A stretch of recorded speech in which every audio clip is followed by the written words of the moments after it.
Previously on Flow Bass.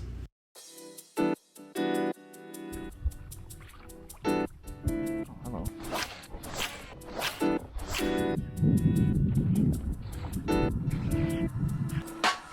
It's a pike? Oh, come on.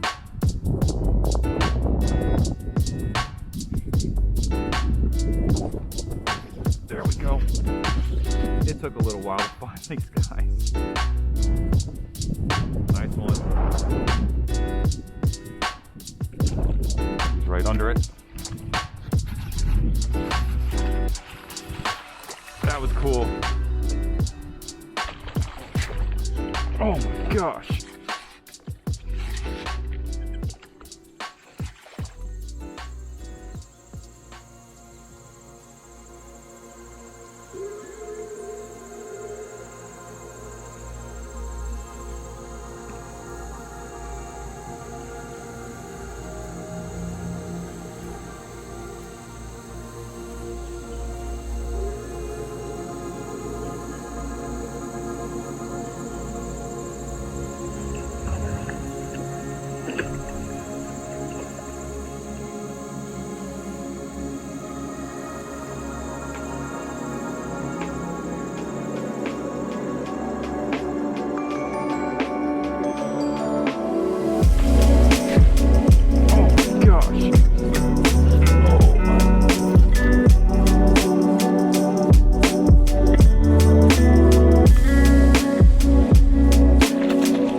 Oh my gosh. Big smallmouth.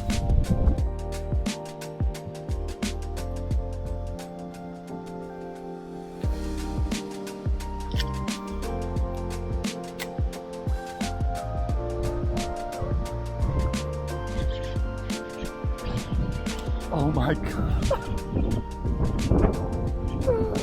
I don't know if I'm gonna land this thing or not.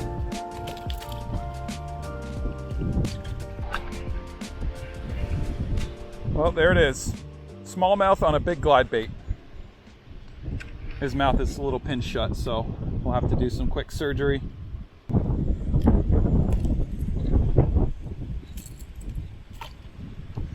Well, I don't know what to say. That smallmouth had a ridiculously big appetite. What's going on, everybody? My name's Eric. You're watching the Flow Bass channel. Thank you so much for tuning in. Welcome to the north. Now, I've been getting a little homesick being up here for so long. So today we're doing something that brings me a little closer to home, and that's fishing some spillways. The species are a little bit different, but the action is probably better than South Florida, because spillway fishing can be pretty grueling.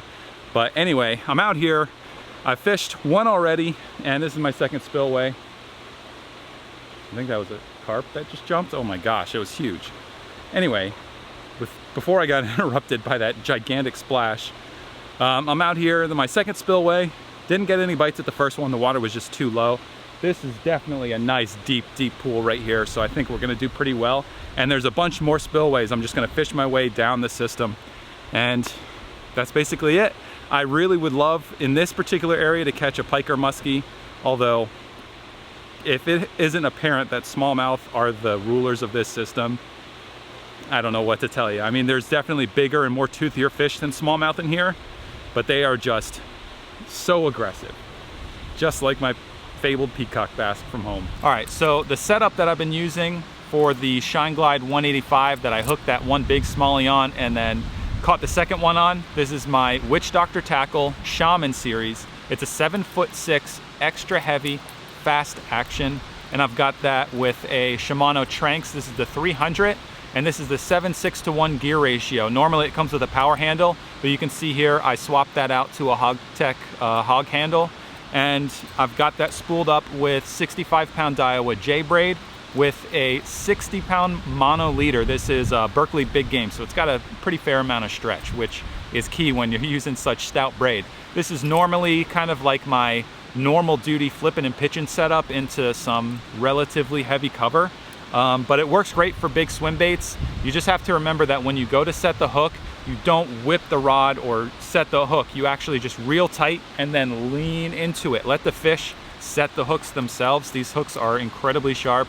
You don't need to rip the bait and try and set the hook, because you'll just end up mostly ripping the bait out of their mouth. Especially with those smallmouth, they like to eat the bait head first, which is great because that other one got the front hooks and then the rear hooks were kind of just in its side, which isn't ideal, but I was going after something a little bit bigger than those, and they fell for the Shine Glide. So I'm gonna throw around a couple other lures and then move a little bit further down.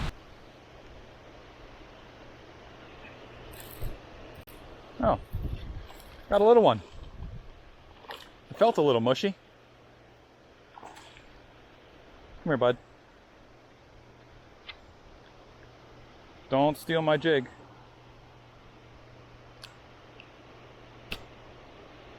All right, ooh, he's been caught before. Wow. This is the first fish all trip that I have caught that's already been caught before. It looks like he's been caught 1, 2, 3 times, not counting the little hole that I just made.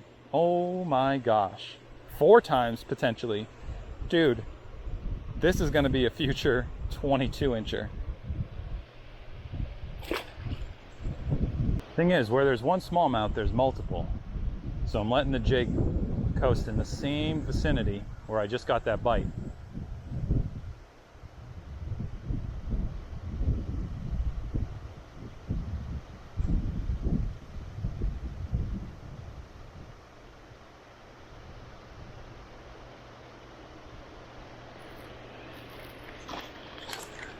All right, well, we found a school of small ones.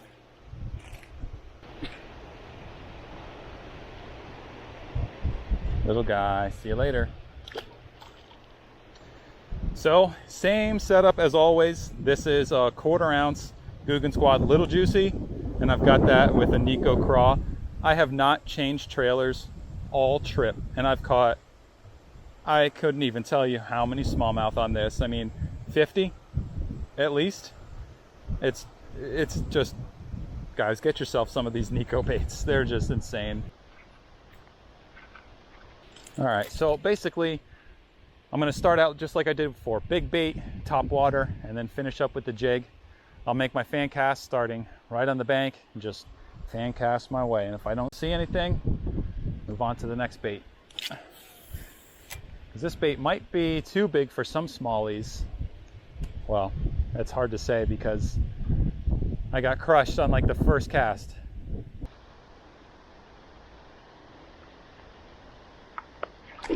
Oh man, that's a pike, right?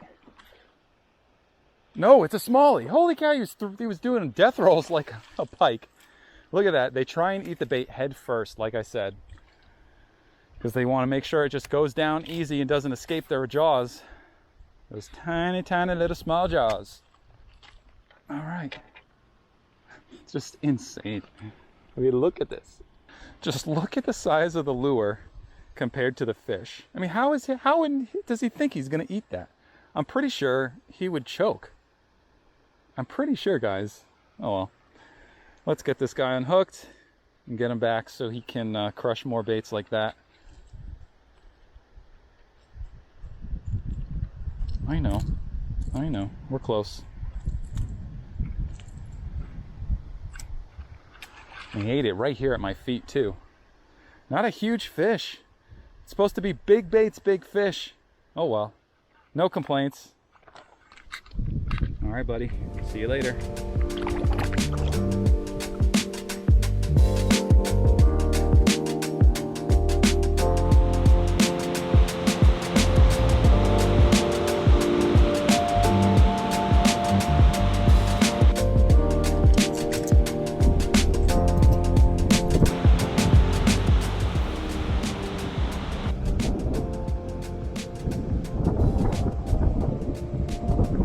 Oh my gosh, right there at the rocks. Right there at the rocks. Okay. It's really difficult to show you guys, but Buddy has a deformed mouth. Trying to get the hooks out as fast as possible and get him back.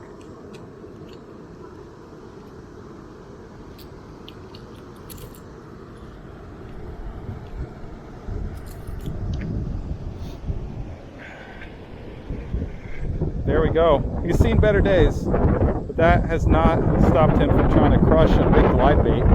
All right, dude. Off he goes.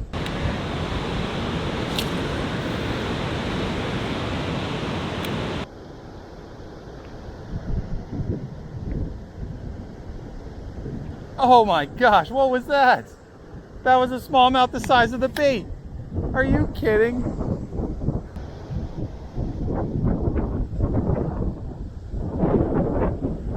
Hey! Wow, into the current. Is this... What do we got? It's a pike. Okay. Well, you didn't take my lure yet. Just give him a second to calm down. Just don't steal my lure. All right, yes! West Palm Beach release.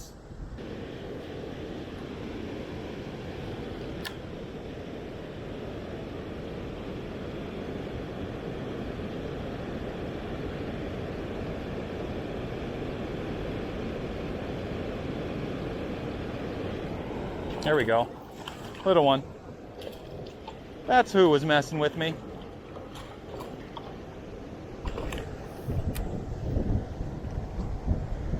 Come here, little guy.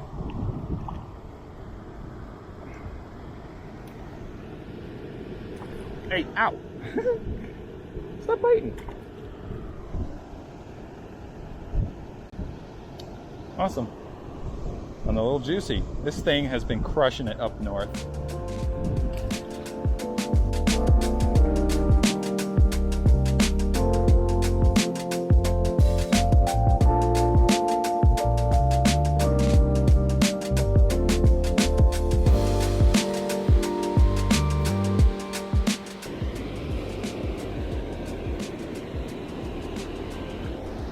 Oh, there we go.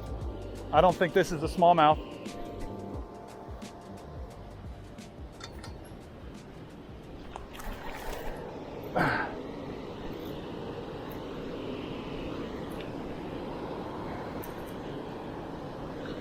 Oh, get off that stick. Oh, it is a smallmouth. It's a nice one.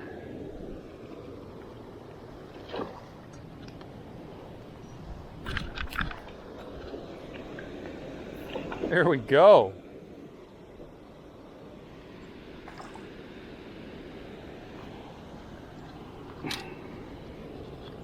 Don't you jump.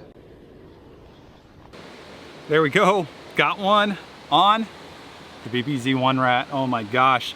Just casting at these spillways, you know there's big fish that lurk in there in those little eddies. Check out that big mama jamba. All right, let's get her on hooks. Take another look at that gorgeous fish. So important to revive these big fish, especially smallmouth. Uh-oh, she's good. There she goes. Oh my gosh, that thing is a tank. Wow. Like I was saying, it's so important to revive those big fish. Smallmouth are very, very slow growers up north where it's colder. That fish could potentially be about 10 years old to reach that size.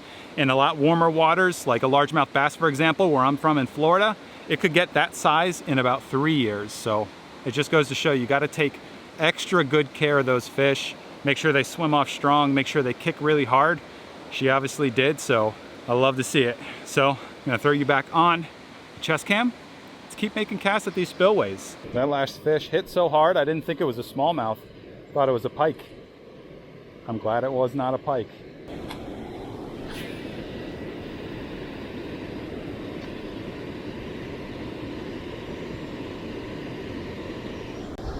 Oh my gosh!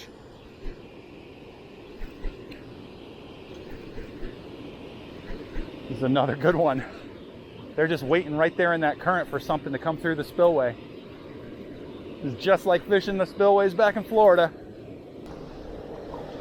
There's a big explosion, but little fish.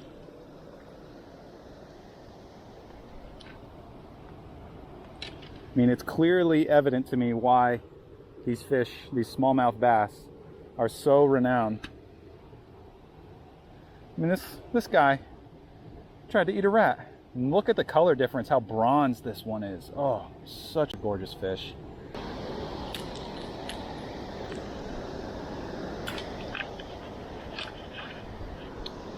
Awesome. Just waiting in that current, having to make long bomb casts. So cool. All right, let's get this one back in the water.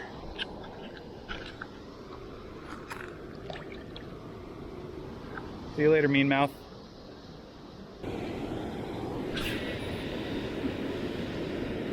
Yeah, there we go. It's key. Oh yeah. I was about to say it's key. I can't tell if this is a big one or not, you guys. I don't want to say whether it is or not. But it's key to get your bait right in the foam. Oh, swimming at me. Swimming at me. It's a nice one. It's a nice one.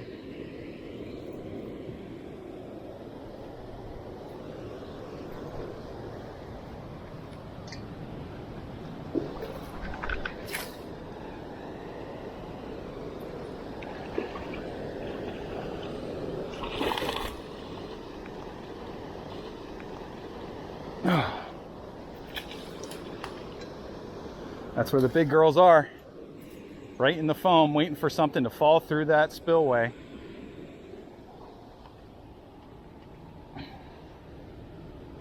Wow, this is an old fish.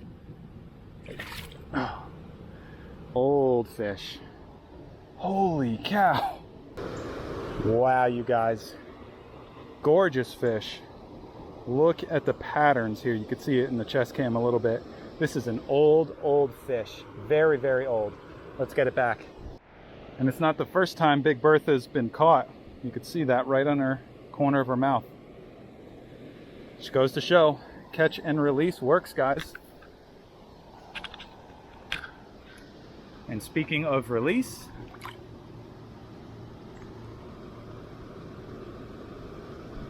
one last look. Oh my gosh, the greens and the stripes on this fish, so gorgeous.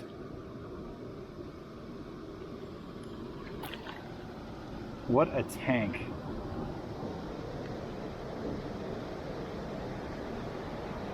All right, so I've been casting everywhere.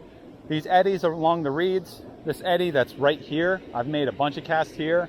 There's an eddy right in front of where that fish ladder is, and then right next to it, in between the fish ladder and the rocks. Didn't get any bites. All my bites came out in the middle. Well, actually one came out in the middle and the other two came out in the foam. And my theory behind this is that because the water's so low, the spillway naturally creates a deep spot. It's been running, you know, for who knows how many years, and it just washes away all that gravel. There's the constant pounding of the water. So that creates a deep spot where all these fish are going to congregate because there's no water anywhere else. I mean, look how shallow it is. So my theory is that the fish are stacked up there and they're just sitting there waiting for anything to fall through the spillway. Fish, crustaceans, a rat or a mouse, and it's just like, you know, a food buffet basically. And that's what I'm trying to imitate by casting as far as I can into the foam. So we'll make a few more casts, and there's one more spillway I want to check out.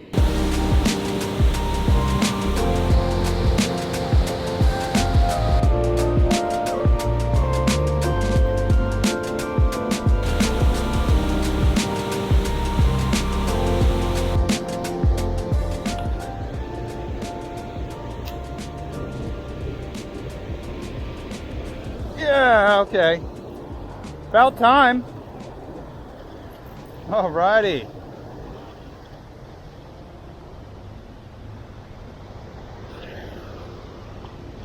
Wait a minute. Wait a minute. That's not a smallmouth. That's not a smallmouth. It's the opposite of a smallmouth.